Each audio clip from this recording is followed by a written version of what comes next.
Cúpula da Segurança Pública se reúne para debater a violência em Joinville. Na madrugada de domingo foram 7 homicídios na cidade. A suspeita é de uma disputa entre duas facções rivais. Aumenta o alerta na saúde. Mais um caso de Zika vírus está sendo monitorado. Dessa vez na região oeste. Agora já são 28 os casos suspeitos da doença. Apostando na tecnologia, na Serra Catarinense, um barco movido a bateria promete ajudar na previsão de inundações. Padrão de qualidade, a região oeste de frango e de suíno. Mas para esse cenário melhorar em 2016, é preciso garantir a sanidade animal. E ainda a comemoração da torcida do Alvinegro que venceu o Fluminense e garantiu a permanência na Série A do Campeonato Brasileiro.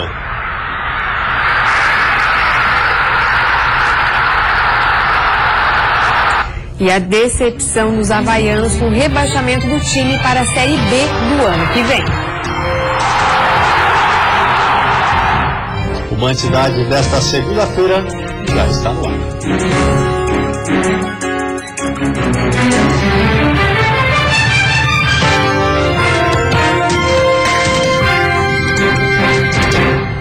Olá, boa noite. Olá, boa noite. O avanço da violência na maior cidade do estado preocupa as autoridades de segurança pública. Só na última madrugada, 7 pessoas foram assassinadas. Uma força-tarefa já foi enviada à região. Os crimes aconteceram na zona sul da cidade. 3 foram em Panaguá-Mirim, um no Morro do Amaral, outro no bairro Fátima e 2 na localidade de Guanabara. Todos eram homens e podem ter ligação com o tráfico de drogas. A princípio, os indícios levam a crer que seja uma guerra entre quadrilhas, por disputa de espaço por tráfico de drogas. Por quê? Porque todos, principalmente a maioria das vítimas, precisamente 6 dessas vítimas, têm passagem por tráfico de drogas, por porte de arma, por homicídios. Com a onda de violência, as forças de segurança pública de Santa Catarina já se concentram na maior cidade do estado. A Polícia Civil aguarda o resultado de laudos técnicos. Eu creio que num curto espaço de tempo, eu creio que a gente já tem alguma informação mais contundente, mais forte a respeito do que possa ter ocorrido. Nenhuma hipótese está sendo descartada neste início de investigações, até mesmo a possibilidade de ligação com o julgamento recente e condenações feitas pelo Tribunal de Justiça de Santa Catarina no caso dos envolvidos nos primeiros atentados ao estado. Até o começo de dezembro deste ano, Joinville já registrou 121 mortes por homicídio. O número é maior do que o verificado no ano passado, 104. O crescimento é considerado alto e o tipo de crime também preocupa. Em pelo menos 80% dos casos, houve alguma relação com o tráfico de drogas. São várias hipóteses, todas serão consideradas, mas isso é um fio da meada que se puxa. Não se pode dizer em que momento ele se encerra ou para que lado vai pender. A intenção dos órgãos de segurança é normalizar o mais rápido possível a região sul da cidade, que estava pacificada, mas voltou a registrar o confronto entre facções criminosas. É o nosso maior problema nesse momento em Santa Catarina e o Estado vai desenvolver todas as ações que são necessárias para manter a ordem e garantir a segurança das pessoas em Joinville. Nós vamos agir com muita firmeza. Santa Catarina está em alerta. Mais um caso suspeito de Zika vírus está sendo monitorado no estado. Desta vez é uma moradora de Chapecó que pode ter contraído a doença que é transmitida pelo mosquito Aedes aegypti, o mesmo que transmite a dengue. Além desse, o estado já registrou outros 27 casos suspeitos da doença. Um inverno atípico, com pouco frio e muita chuva. Mesmo com essas condições climáticas, Chapecó diminuiu consideravelmente o número de focos do mosquito da dengue, de 2.682 em 2014 para 795. Mas isso não significa que a prevenção deve ser menor, porque o Zika vírus e a febre chikungunya também estão deixando em alerta a população. O município investiga o primeiro caso suspeito de Zika vírus. Segundo a Secretaria de Saúde, a suspeita de estar com a febre zika é uma mulher de 38 anos, moradora do centro da cidade. Enquanto os exames não chegam para comprovar se ela realmente está com a doença, a paciente está recebendo um acompanhamento médico diário de uma equipe da Secretaria de Saúde. Nas ruas, os agentes de combate à dengue continuam com um trabalho intenso de fiscalização. Isso porque o mosquito Aedes aegypti é transmissor das outras duas doenças. Duas frentes, assim, duas ações pontuais, né, focadas que precisam ser tomadas. Que a população tome cuidado de não jogar lixo em beira de rua, beira de rio, no quintal de casa, nos terrenos baldios, né, e desde pequenos recipientes como garrafas, potes e até peças de carro, móveis, enfim, todos esses recipientes que acumulam água, eles podem se tornar criadores do mosquito Aedes e vir colocar aquela população ali da região numa situação de risco. A Diretoria de Vigilância Epidemiológica de Santa Catarina monitora os casos suspeitos de Zika vírus importados, isto é, aqueles que foram contraídos fora do estado.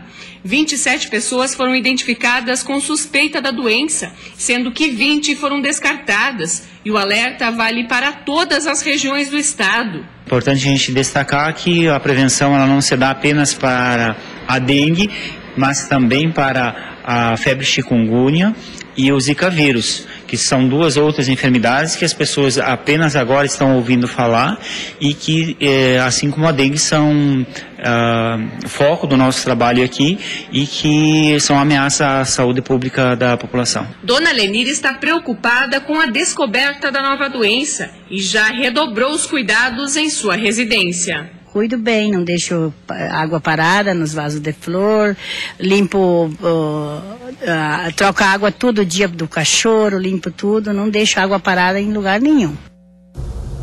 E a seguir, o monitoramento dos rios ganhou um aliado na Serra Catarinense. Um barco movido a bateria promete ajudar na previsão de inundações. E ainda inclusão. Uma creche da capital está ensinando a língua brasileira de sinais. A mudança ocorreu graças a um aluno de apenas 3 anos.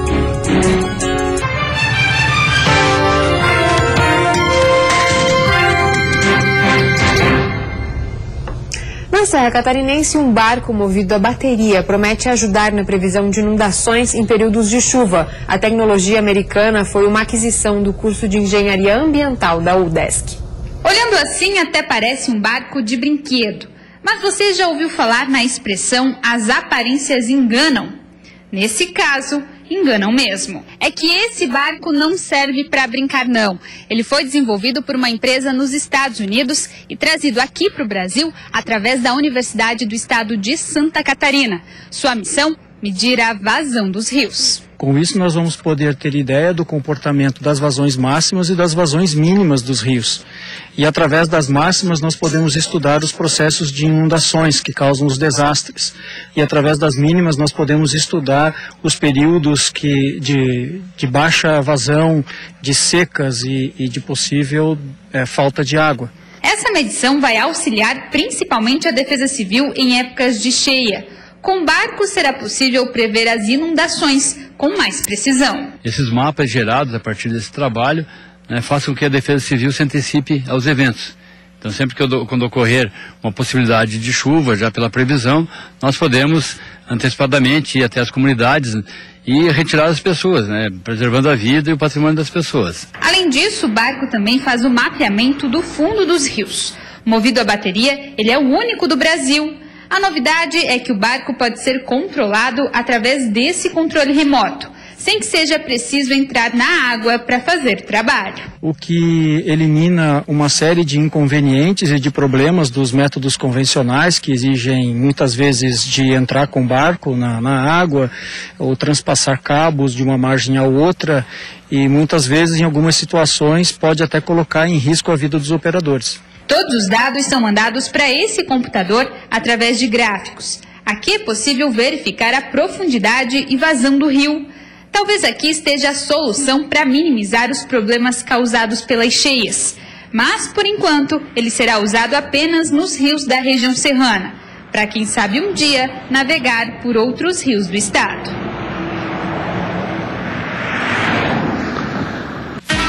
Nesta terça-feira, o sol deve voltar a aparecer entre nuvens em todas as regiões. No norte do estado e no Vale do Itajaí, ainda terá chance de chuva fraca durante o dia. As temperaturas seguem amenas no amanhecer, com mínima registrando 8 graus na Serra Catarinense.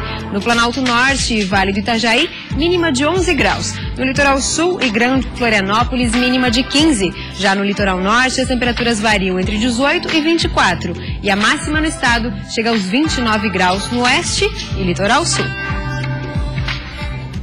Na capital, um menino de 3 anos mudou a forma de aprender dos estudantes. Para se comunicar, ele está aprendendo Libras e os colegas também estão tendo aulas para saber interagir com o menino. A turma acabou descobrindo um mundo diferente de uma forma lúdica e divertida. Aqui nesta escola municipal de Florianópolis, as crianças já sabem que existem várias maneiras de se comunicar. E isso graças ao pequeno Eduardo, de 3 anos. O menino é surdo e precisa dos sinais para aprender e para brincar com os colegas. E tentamos na prática, tampando os ouvidos, para entender o que era essa deficiência que ele tinha. Através desse primeiro momento de compreensão, nós começamos a trabalhar a língua dos sinais. Então a comunicação é diferente, nós começamos a trabalhar esses sinais e hoje a gente já vê um grande avanço, porque o Eduardo já consegue estabelecer, mesmo que mínima, mas algum tipo de comunicação. Junto com o Dudu, colegas, professores e funcionários da creche estão aprendendo a língua brasileira dos sinais. E o aprendizado é feito de uma forma totalmente lúdica, especialmente para as crianças dessa idade. A mãe conta que também teve que aprender. Em casa, a família já entendeu que para o crescimento e amadurecimento de Eduardo, a língua dos sinais é fundamental. Ele é bem inteligente, ele sabe tudo o que ele quer, mas na hora de fazer o sinal, ele finge que não está vendo, ele finge que não aprendeu. Mas ele sabe que precisa de sinal, mas ele não faz porque não quer. A responsável pelo projeto é a professora Cristine, que visita a escola 3 vezes por semana. Ela explica que as crianças estão aprendendo em Libras hábitos comuns do dia a dia. Por exemplo, beber água, comer, escovar os dentes, hora de dormir. Quanto mais cedo Dudu aprender Libras, melhor será seu desenvolvimento para entrar no ensino fundamental. Essa é a primeira língua dele, para depois aprender a ler e escrever em português. Envolve todos da comunidade escolar e é uma coisa que nós estamos construindo. Embora se fale muito em inclusão, esteja muito na mídia agora, é uma coisa que ainda tem que construir com os profissionais, com as próprias crianças, com os outros grupos, e é uma coisa que está assim, é um processo realmente, é etapa por etapa. Para esta psicopedagoga, a inclusão de alunos com algum tipo de deficiência em escolas regulares é algo novo no país, mas de fundamental importância para o desenvolvimento de todos os alunos. A legislação garante o acesso das pessoas com deficiência no ensino regular, em qualquer nível de ensino. Porém, além de entrar, a gente precisa garantir a permanência dessas pessoas na escola e a qualidade do trabalho. E depois do intervalo tem o futebol de comemoração e tristeza para os catarinenses. O Alvinegro derrota o Fluminense no Scarpelli e se mantém na Série A.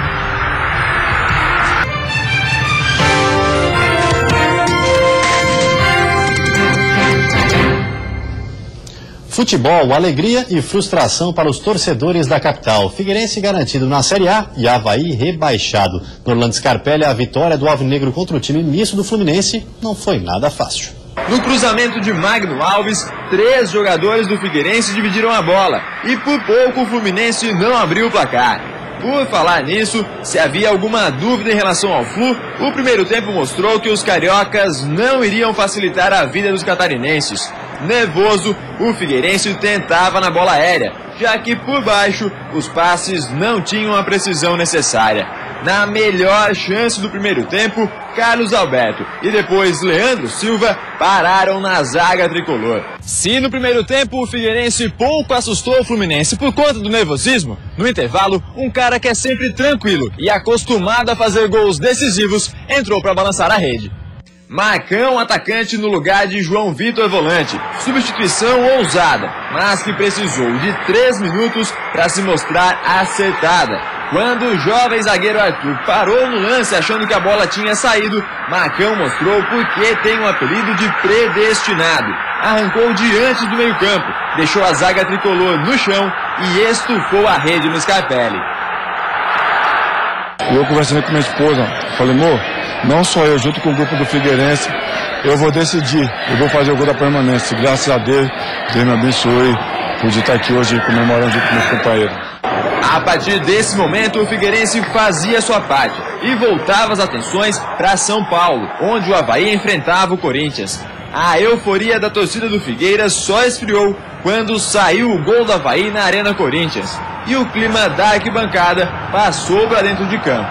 Nem mesmo a bola na trave de Thiago Heleno tinha importância para o torcedor. De nada adiantava mais um gol no Scarpelli se o Avaí vencesse o Corinthians. Por isso, quando o Wagner Love empatou o jogo em São Paulo, a comemoração dos 16 mil torcedores do Scarpelli talvez tenha sido maior que a dos 44 mil corintianos na arena. Quando acabou em São Paulo, enfim, a festa explodiu no Scarpelli. O Figueirense estava garantido na Série A.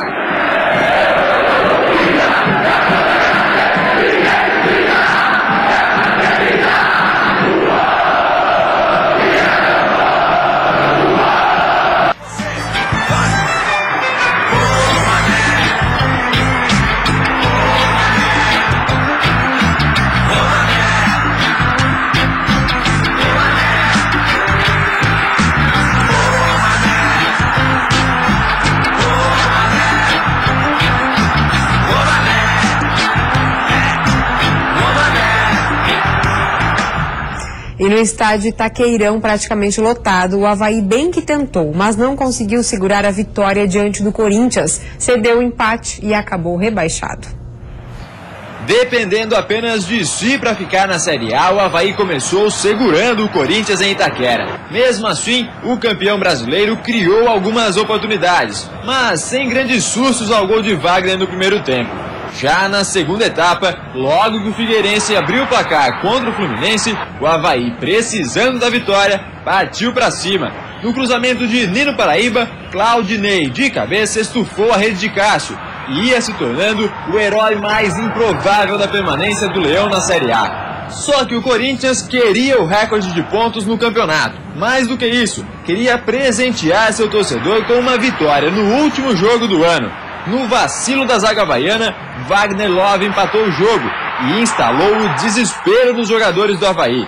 Daí pra frente só deu Corinthians, que se aproveitava da fragilidade emocional havaiana. Malcom chegou a fazer o segundo, que acabou anulado por impedimento. E no último lance, Romário, em cima da linha, ainda impediu a vitória corintiana. Apesar disso, não conseguiu evitar o rebaixamento do Avaí à Série B do Campeonato Brasileiro. É difícil falar nesse momento, cara.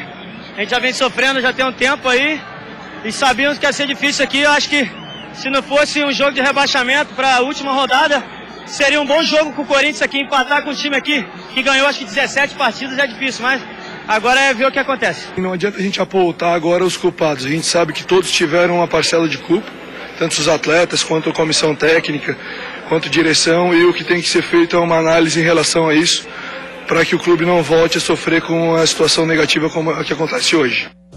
Os outros dois catarinenses terminaram o Campeonato Brasileiro com derrota. A Chapecoense foi goleada pelo Atlético Mineiro fora de casa e o Joinville, diante da torcida, não resistiu ao Grêmio de Porto Alegre. O primeiro gol dos gaúchos foi marcado por Marcelo Oliveira.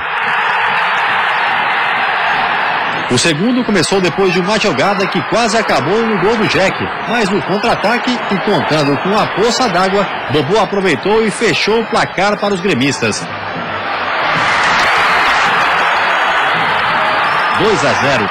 O tricolor rebaixado para a Série B terminou na lanterna da Série A com apenas 31 pontos. Em Belo Horizonte, a Chapecoense não mostrou o bom futebol que vinha marcando a atuação do time no Campeonato Brasileiro e perdeu por 3-0 para o Atlético Mineiro, que acabou a competição em segundo lugar com 69 pontos. O Verdão Oeste, com 47, ficou na 14ª colocação.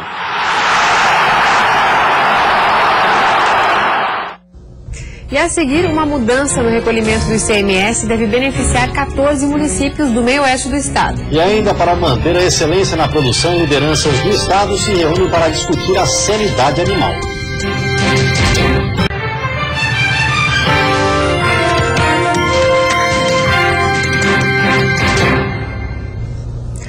Uma mudança na forma de recolhimento do ICMS dos frigoríficos do grupo JBS deve beneficiar 14 municípios catarinenses com aumento na arrecadação. Em Santa Catarina, 14 unidades frigoríficas da JBS serão beneficiadas. A mudança na forma de recolhimento do imposto sobre a circulação de mercadorias, ICMS, para transações estaduais, ajudará os municípios a aumentar a sua arrecadação. A mudança é uma questão contábil. Até então, os produtos eram despachados da indústria para as cidades portuárias com preço de custo, deixando a arrecadação do imposto nesses municípios. Agora serão despachados da fábrica com o valor de venda, aumentando a arrecadação também das cidades produtoras. Com a decisão, cidades como Erval do Oeste, apesar de não terem frigoríficos da JBS, esperam ser beneficiadas com a medida. O objetivo é que a mesma fórmula de cálculo seja adotada pela Brasil Foods, que tem atividades nessas regiões.